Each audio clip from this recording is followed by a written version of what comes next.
When Doris and I started farming here in 1934, we thought that, or at least I thought, that dairying was the only way to go.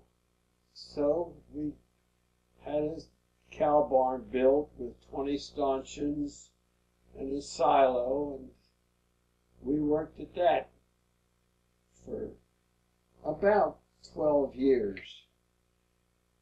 But as I look back, I think that the mosquitoes, the strawberry flies, the gnats, the greenheads, and the black flies got more out of the cows than we did.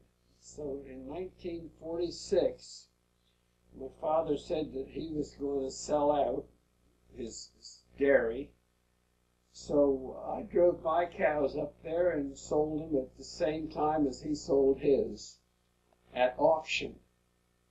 And then I began to get into asparagus, tomatoes, and bell peppers, much heavier.